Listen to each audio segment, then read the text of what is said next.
Yeah, hello. Sorry for the delay. Just a second.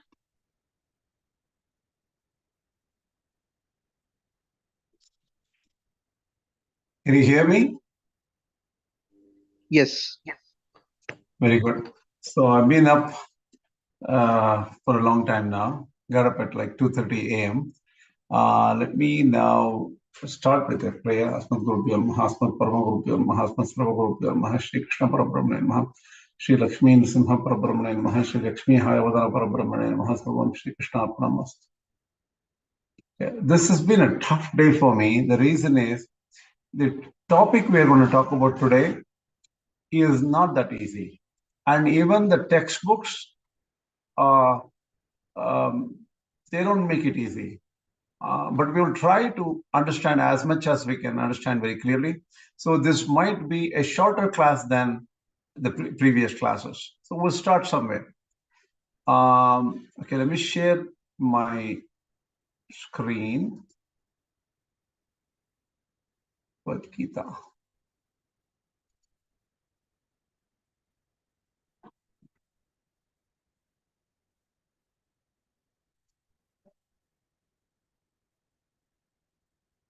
Can you see my screen? Yes. Okay. So let me just change my view here a little bit. Yeah. So what the last slide we were talking about in my previous class. Let me just move this away from. It was this. We are dealing with the verse 14, Matras Parshastu Kaunteya. Basically, what it says is Kṛṣṇa does not get bodies like the other Jivatmas, other people. Kṛṣṇa has a Swarupa Deha, that's original eternal Deha, not Bhinna Deha like other mortals. Bhinna Deha means we have a separate body. I am separate from my body. Kṛṣṇa is same as his body. So he does not have a different body. So that is how Kṛṣṇa is different, according to Madhvācārya. You should not worry. What the essence of that particular verse was, you should not worry about losing child body or a youth body, right? Nobody worries about, oh, I was a child and I lost that child body. Now I have a youth body or some other older body, right? Hence, even if you get a new body, there is no need for sadness. Give up abhimāna that you are the body and you are connected to relatives through your body.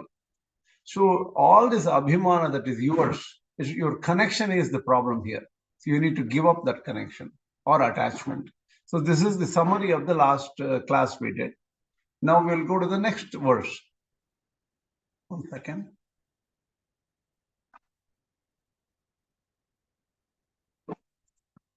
Not moving. Now it's moving.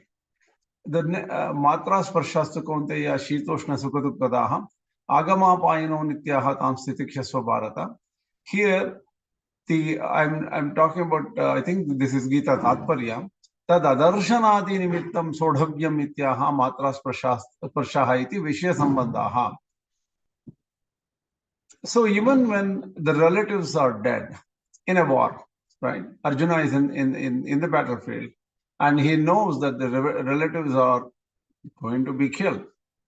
Since they will not be seen again, how can one withstand such sorrows?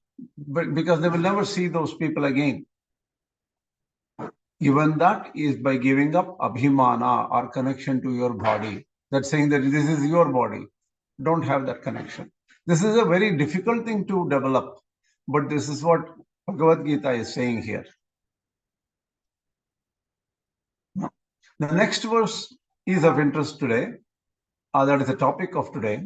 Yam hina vyathayantyete purusham purusharashabha sama dukkha sukham dhīram so amrutatvaya kalpate.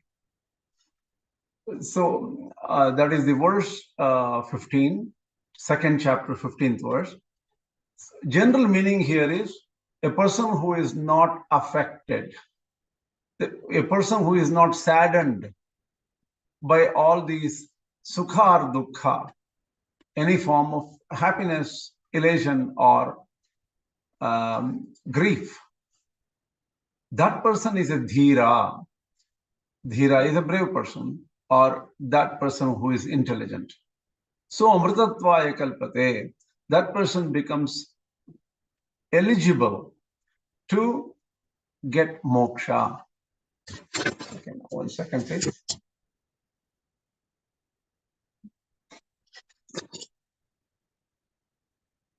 So Bhashya says, Yamete matra sparshaha nabhyathayanti. So a person who is not affected by Sukha or Duḥkha is a Dhīra, or a brave person. He is eligible for moksha. That is his general summary here. Question comes up. See, what is the problem here? Sukha or the Duḥkha will come when we go ahead with the war and many people die. Then people will be unhappy, right? How to avoid this unhappiness? We might as well say we don't want to fight. So Arjuna had that original position that he doesn't want to fight. That way he is not going to kill anybody and there will be no unhappiness. So what is the big problem there? The problem is, by not fighting, a person can avoid sorrow or grief because nobody will die in the battle. But the person will not be eligible for moksha and he will not be considered a brave person. He will be considered as a coward, and also he will be considered as an adharmic person because he did not do dharma, and he is not eligible for moksha. This is an important point this shloka comes up with. So here the term Purusha means that person who is inside the body. That doesn't mean Purusha means a man only. It's just that anybody who is aware of their body, that they are living in the body. Question comes up as, how can we be unaffected by grief? The quality to develop, or the guna we have to acquire, is equanimity. Understand how to be unaffected by joys or sorrows. Don't get too elated when things are going your way, and don't get sad. Don't become sad when things don't go your way. This is very important. This is one of the toughest qualities one can develop in this life. And every one of us pretty much know that. So the idea here is, if you're in the war, you have to fight the war. During the war, you may be able to, you may experience happiness or grief. You have to bear it. You have to tolerate. One who equally sees happiness and sorrow is a Dhīra, or a great person. He's a brilliant person. And such a person is eligible to get moksha. The question comes up as, how to have that equanimity. Dhairyena. You have to have guts. You have to develop guts. And there is no other choice. Next, the same verse we are reading Tatparya. So two types of Bhashya there. That is Gita Bhashya and Gita Tatparya, written by Madhvācārya. We are taking Tatparya here. Phalamaha yamhiti na kevalam avyatha matrena amritatvam kintu purusham. Very nice, a different tone for the same verse, different meaning. What Madhvācārya is saying is, just because you have equanimity in bad times and good times, during sorrow or happiness, that doesn't mean that you will get moksha. You don't get moksha because of that. Moksha comes because you are a Purusha. What that Purusha means? Puru, Brahma, Gunadhikya, Tadjnanat, Purusha, Smataha. The word Purusha can be used only for a Jnani. Jnani who knows Brahman. That person is Purusha. So only when you become a Purusha, only when you become Jnani, you will be able to get moksha. The same word, verse is used, the same meaning is slightly used in a different way. Puru Saranat Purushaha. That means Puru is Brahman, and who knows Brahman is Purusha. So just by being devoid of sorrows, or even being unaffected by sorrows, one cannot attain Amritatva or moksha. I have to correct it here. Oops. Yeah. Even by being devoid of sorrows, or even being unaffected by sorrows, one cannot attain Amritatva or moksha. He has to be a Purusha. He has to know Paramātmā, who is, that is the one. I'm just going to store it and from current slide. So to attain moksha, one has to know Brahman or Paramātmā. That is the point here. Next. The next verse is the tough verse.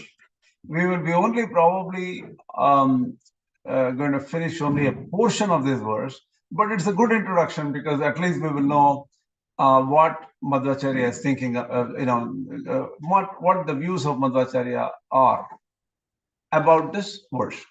Na asato vidyate bhavo na bhavo vidyate satah ubhayorapi drishtvantaha anayoho tattvadarshibhi.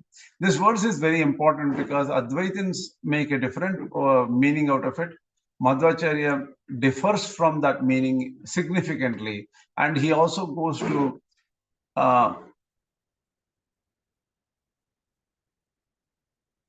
refute different views on this verse. Okay?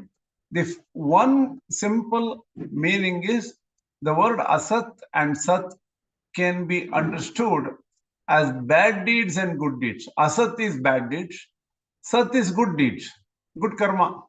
Bad deeds are asat. This particular meaning is not something out of the ordinary, because even Lord Kṛṣṇa uses the same meaning in the 17th chapter, I think. Asadityuchyate, he says, or sadityetat prayujyate, sadbhave sadhubhave cha sat it etat prayujyate. That is in the 17th chapter. For the right, for good deeds, the word sat is used, right? We even in the karmas, we say when you do sankalpa for a karma, Harirom tat sat, Shri Govinda Govinda, Shri Govinda Govinda Govinda. This is said in some sampradayas, not every sampradaya. I don't know exactly what they say in the Madhva sampradaya, so I wouldn't want to say it. But that Harirom tat sat, or that word sat, comes from the 17th chapter of the Bhagavad-Gītā, which denotes good deeds. So the one meaning of this verse is, by bad deeds, one cannot get Sukha. Similarly, from good deeds, Duḥkha will not come. People know this message by tradition because such information was given by great people who have realized it in the past and handed over to us through sampradaya or tradition. So what does it mean here?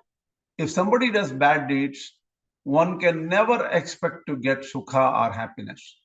And if somebody does good deeds, one should not expect that anything bad will happen. Anything dukkha or grief will come out of it. No. This is very well known to people of the past. So that is the one way of understanding this verse. Can anybody tell me quickly, what does Advaita say about this verse? Any thoughts? I'm asking questions because that way I want you to think, not fall asleep early in the morning or in the evening there. What does Advaita say about this? Na sato vidyate bhavo, na bhavo vidyate sataha. Ubayoropi drishtvantaha. Anayos tattvadarshibhihi. Anybody? Even a guess. Even if it is wrong, just guess.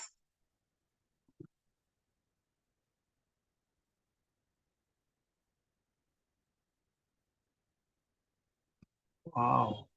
Everybody is. I think Kṛṣṇa ji, this is Renu. Namaste, Yeah. Kṛṣṇa ji. Namaste. Asat is the unreal, and Sat is reality. Right. I think that is the meaning the Advaitis use, if I'm not mistaken. Yeah. That's true. That's true. Nasato vidyate bhavaha means asataha, that is unreal will not exist, and real will not cease to exist. Yeah. Something like that. Okay. It's, I think bhava is the word they use for existence, right? I mean, if they say na bhavo means it does. Abhava means non-existence. Bhava means existence. Yeah, that is true. That is true. So Madhvācārya slightly takes a different view here. Let's see what the different view is. The alternate reading is, Madhvācārya gives two bhashyas here, two types of meaning. One meaning is, bad deeds cannot get you Sukha, good deeds will not give you Duḥkha. And this is known. That's one way of looking at this verse. And the alternate reading is, for mūla Prakṛti, or the original cause of the universe, material universe is caused by mūla Prakṛti. That mūla Prakṛti, for that there is no non-existence even prior to creation, or it does not get destroyed. So mūla Prakṛti was there always in the past, and it will be there always in the future. Unlike non-eternal entities, which are not eternal. So mūla Prakṛti is eternal, not non-eternal. As simple as that. Similarly, for Paramātmā, there is no non-existence. Paramātmā exists, and Paramātmā does not cease to exist anytime. So that is the idea of this verse. So Madhvācārya says that not only Jivatma is eternal, but Prakriti is also eternal. There was no creation of Prakriti. The mūla Prakriti, original Prakriti was there, and that became this manifest Prakriti here. And so the Prakriti is all over the place. So huge is this Prakriti, right? When you look at the size of the multiple universes or universe, whatever, it's unthinkable. It's so huge. Light years is a very small unit there, because it becomes much bigger than the light years. Okay? So such a huge Prakriti was in an original state called the mūla Prakriti. That existed all the time. So Prakriti never goes out of existence. Similarly, Paramātmā never gets destroyed. So this is the idea.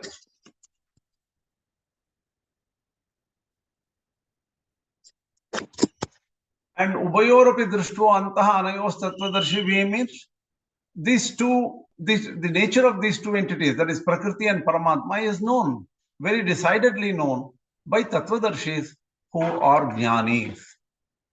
That is the idea here. Now next, same thing in the Bhashya, slightly more explanations are there. We will go to some level of this Bhashya and stop. Unfortunately, this we cannot finish this verse today. Nitya Atma Ityuktam. Kṛṣṇa, on this previous slide, does Madhvācārya give both the explanation in the Tātparya? Yes, he does.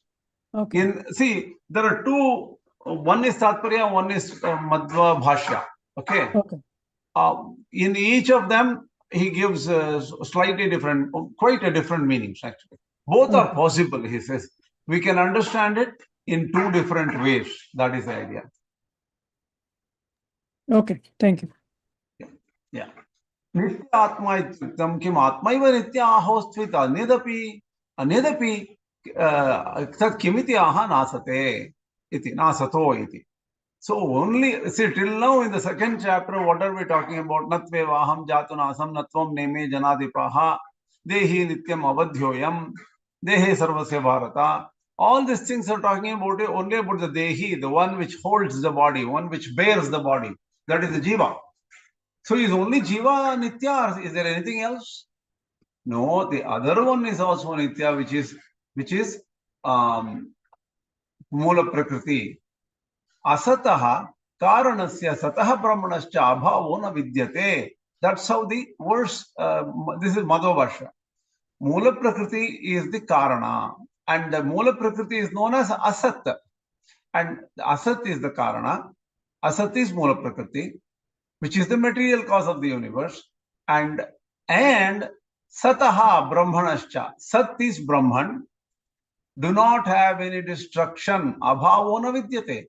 So Brahman will never cease to exist or will never get destroyed. Similarly, Asat or Mūla Prakriti will not get destroyed also.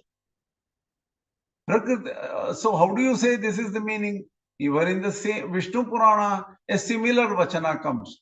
Prakriti Purushashchaiva Nityo Kalascha Sattama. That means Prakriti and Purusha, these two are Nitya. They both are Nitya. And also Kala, by the way. Kala is time. Time is eternal. Time doesn't go away.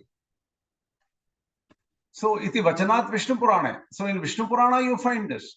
Prakriti, Purusha, and Kala are all eternal. So, even other sources like Puranas support this view here. So, there is nothing wrong in taking the meaning like this for this verse. Next. Vidyate ityadarartaha. There is a separate mention saying, oh, Prakriti is also eternal, Brahman is also eternal. They could have said just Prakriti and Brahman are eternal. But Prakriti is eternal, Brahman is eternal to emphasize the information. That's all. Asataha, Karanatvam sadasadvilakṣaṇa cha asau gunamaya guno vipuhu bhagavate iti bhagavate iti. So why should you say Asat is Karana? Right? The term Asat can be used as non-existent is a good meaning. Instead of taking that kind of meaning, Sat is existing, Asat is non-existing. It's a simple way to understand it. Why are you making this as, oh, Asat is actually Karana or the cause? Why do you say it? Bhagavata, which is a ancient text and big pramana. It is a very standard text, and Bhagavata is an authority. In that, the Asat word is used as indicating karana or the causality. Sadasadvilakṣaṇa cha so gunamaya guno vipuhu. That means Sadasadvilakṣaṇa means karya karana. Karya means effect. Karana means cause and effect. So Sat is the effect. Asat means cause.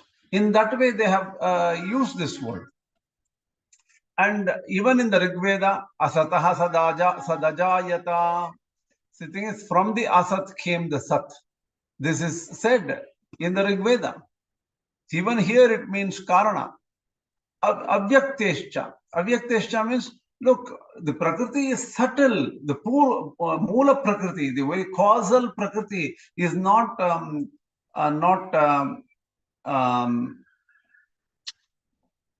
manifest. It is unmanifest. It is avyakta. So, if it is avyakta, that means it is in causal state. That's what Asat means. Sampradayatascha etat siddham aha ubhayorapi iti antah nirnayaha. So there is a tradition which clearly knows, which clearly states that the Prakriti, Mūla Prakriti and Paramātmā, they are all, both of them are eternal. They never get destroyed. They are Nitya. So that is the decisive knowledge, nirnaya, which we get. Determined knowledge which we get from Sampradaya. Yecha yuddhat paraloka dukkham iti shokaha Asatkarmana sakashat bhavo nasti, tatkarmana sakashat abhova nasti, iti niyatatvat. See, Arjuna, in Madhvācārya shlokas, you can clearly relate to certain questions which was asked by Arjuna and certain concepts Arjuna had in mind. So Madhvācārya ties up these answers very well, actually. And what Madhvācārya says here is, Arjuna had said earlier to Kṛṣṇa, Kṛṣṇa, going ahead with this battle is wrong. What will we get out of this battle? Pāpamev ashraye dasman. We only get pāpa or sin. By this kind of an action, we will suffer forever in our future because of the sins done now. That is the idea Arjuna had in mind. For that, the answer is here.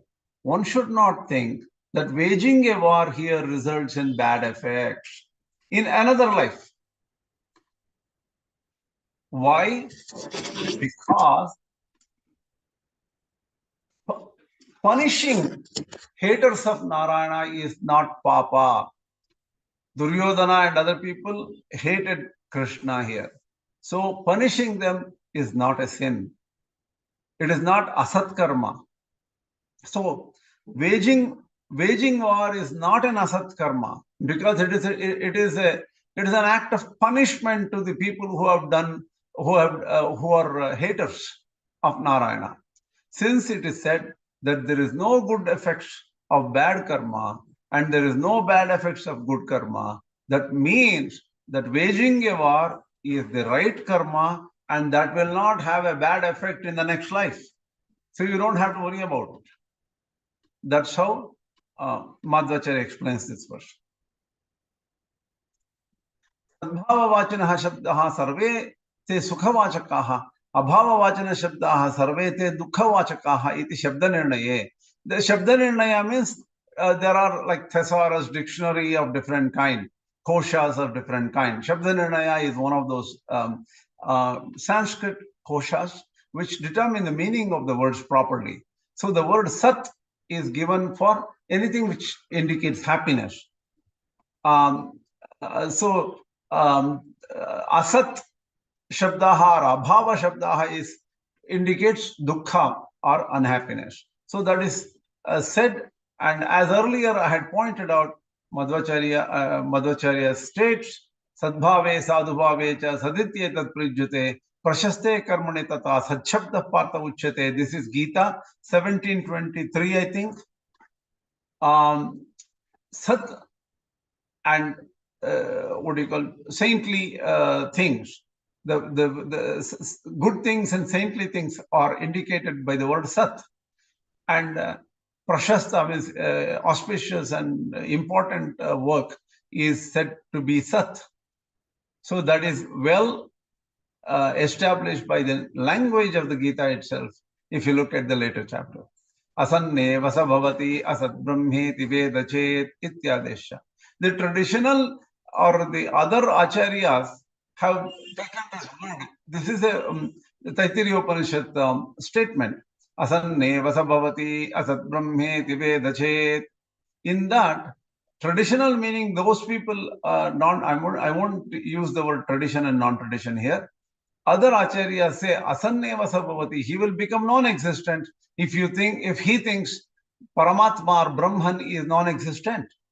This is the meaning they say. But Madhvācārya, he gives a uniquely different meaning. If one thinks Brahman has dukkha or grief, he will become a dukkhi. One will become sad and he will only get dukkha. This is the decision. Anto means nirnaya. The word anta means nirnaya or decisive knowledge. So we know here is two meanings can be made out of this verse. Na sato vidyate bhavo, na bhavo vidyate sataha. In one meaning is good karmas will never give you bad effects. Bad karmas will never give you good effects. This is the idea.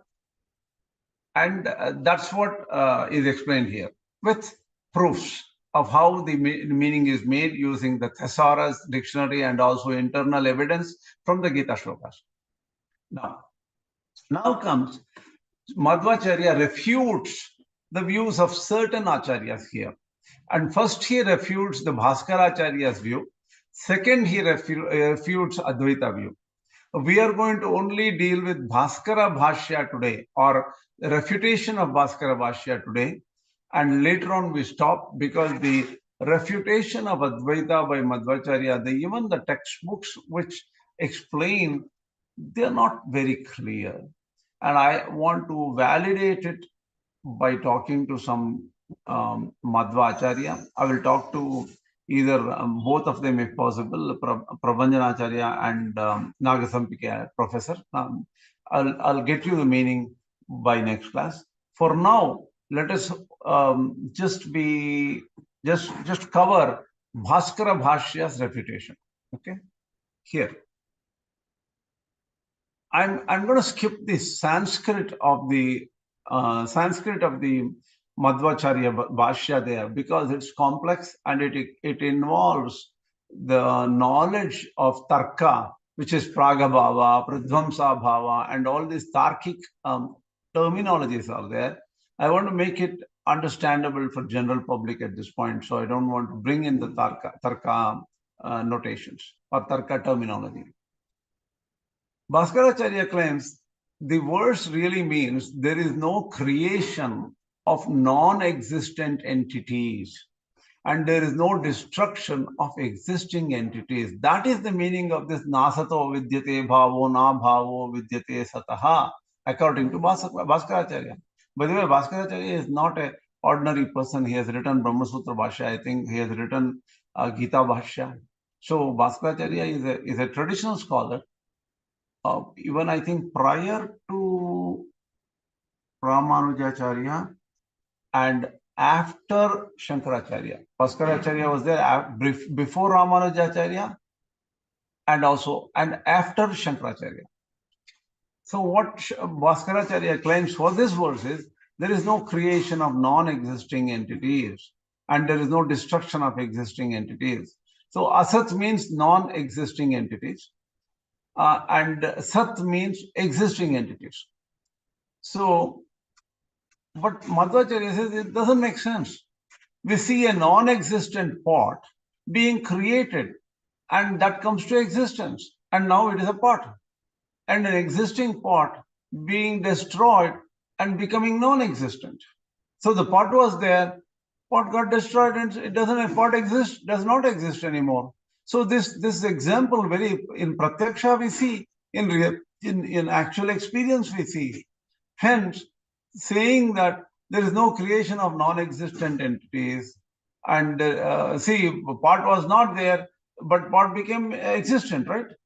And you cannot say there is no destruction of existent entities, because pot was there and pot got destroyed. So what do you call, this meaning doesn't sound right according to Madhvācārya. Another thing Madhvācārya points out is we are not talking about totally non-existing entities like the horn of a rabbit. Rabbit does not have horn. Deer may have horn, but rabbit does not. So rabbit's horn is actually non-existing entity. And that does not have any existence. That doesn't pop up somewhere, right? So we are not talking about this extreme example. We are only talking about the generic things which are pot was not there. Somebody took some mud and some machine and some water and everything like that, and they made a pot out of it. So pot was never there before. A non-existing pot came to existence. This is what we are talking about. Is when you say non-existent, we talk about the form difference. Initially it was in the form of mud. That mud took the form of pot. That is the idea here. I'm just going to list this because this is the Sanskrit. I don't want to go into the Sanskrit here because it's a little complex. Okay, now I mentioned one. I took it right from Nagesh Sonde's book. And it is, all I can say is that, it's not very easy to understand from this explanation because they don't make it easy, or I am not understanding. I didn't have enough sleep, so probably I didn't understand. Whatever the reason may be, it's hard to understand certain logic against Advaita made by Madhvācārya. I will take up that logic later, which this is the logic against Advaita. That one, so this deals with the sadasadvilakṣaṇa nature of the universe. And Advaitins say the world is sadasadvilakṣaṇa. What does that? You cannot see what is a sadasadvilakṣaṇa mean. Let's take an example. There is a rope in a dark place, not so lighted place. It's not completely dark, but it's little light is there, and there's a rope there. And due to some fan or some wind or something like that, this rope is shaking. Then people suddenly think that that is a snake. So it appears to be a snake. But when you go nearby and you turn on a light or something, that is just a rope. So this world, according to Advaita, is only apparent. But when you understand the truth, when knowledge shines on you, the truth is that the universe is not there. It's only Brahman what exists, but not the universe. So just like how there was never a snake there, but it appeared, but truly what it is, it's a rope. So the universe has a status of, does universe exist? Well, it doesn't, because it goes away, right? But does the universe appear? Yes, it appears. We experience it, it appears. According to Advaita, we are talking about. So it is. So do you say that the world is not at all existent? If it is not at all existent, how can it appear? It's appearing. So it is neither existent nor non-existent according to Advaita. And that they call in term Sat-Asat vilakṣaṇa. Sat means existent, Asat means non-existent. It is different from both existent and non-existent. So this sadasadvilakṣaṇa view of Advaita is not acceptable to many other acharyas, including Madhvācārya. So they refute it. How can you call something which is neither existent nor non-existent? It has to be either existing or not existing. So these two choices are okay. But the third category, that is this universe is neither existent nor non-existent, is not at all acceptable according to Madhvācārya. This is the thing we have to logically analyze and understand what Madhvācārya is saying. Special terms are used in the Shastras or in the Bhashya, pratiti, and all those things. All these things need clarification.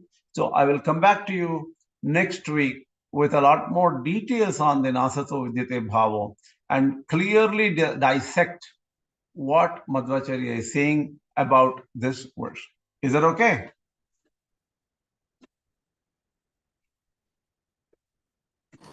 Yes, thank you.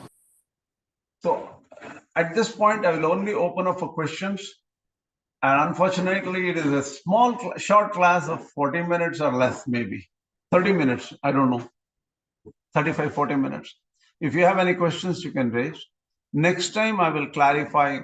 At least I have given you some introduction, something to think about. You can even go study this portion of Nasato Vidyate Bhavo according to Shankaracharya and Nasato Vidyate Bhavo according to Madhvācārya using any textbook you have. So go do some research. I will also go do some research and talk to some people and clarify this. Okay, what is the question?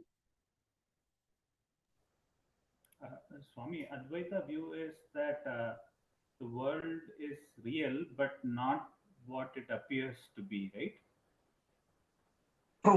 True. But world is real means, no, that's not the way to put it. If world is real, world is only apparent. What is real is only Brahman for Advaita, right? Brahma Satyam Jagan Mithya is the golden sentence, golden rule of Advaita. Brahma Satyam, Brahman is real. Jagan Mithya, the universe is Mithya or illusory, right? Illusory in the sense that it is not what it appears to be, right? No, Still real it is entity. not what do you say?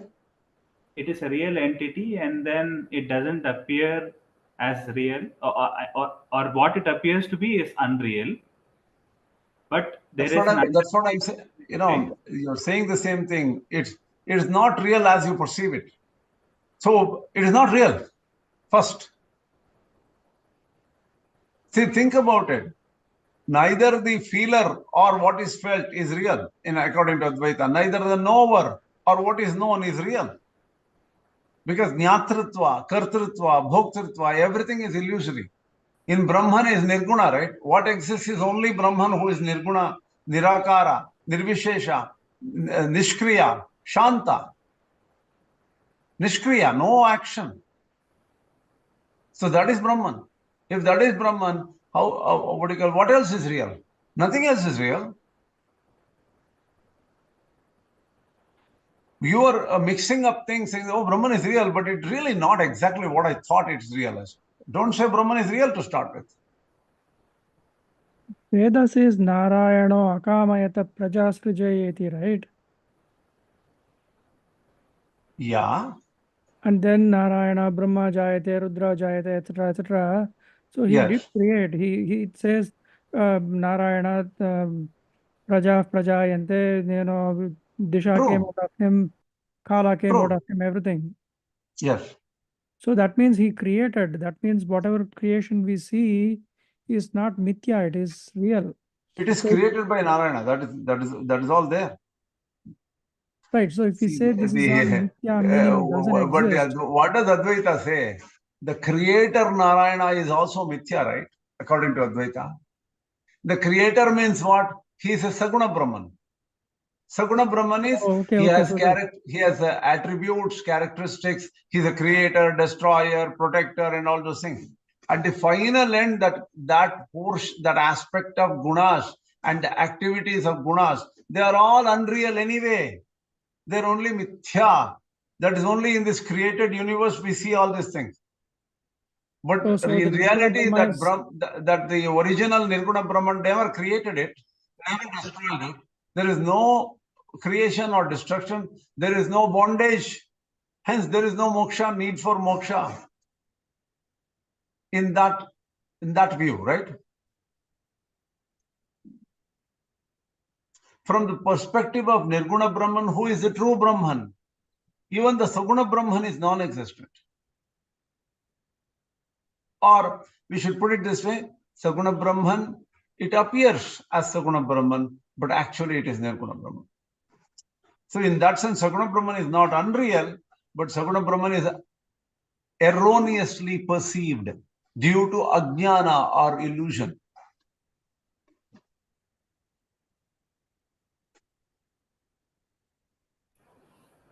Swami, is it due to illusion or that this Ajñāna is illusion? Ajñāna is illusion also. We can take both.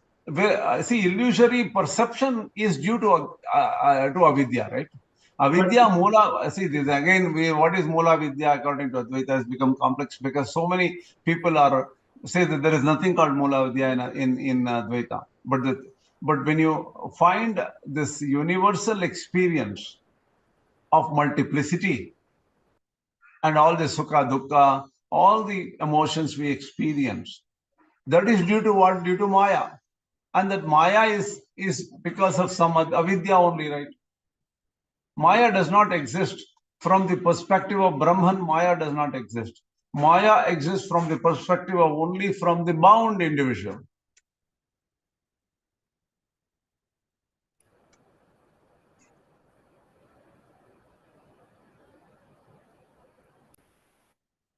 Any other questions, thoughts before we end this class?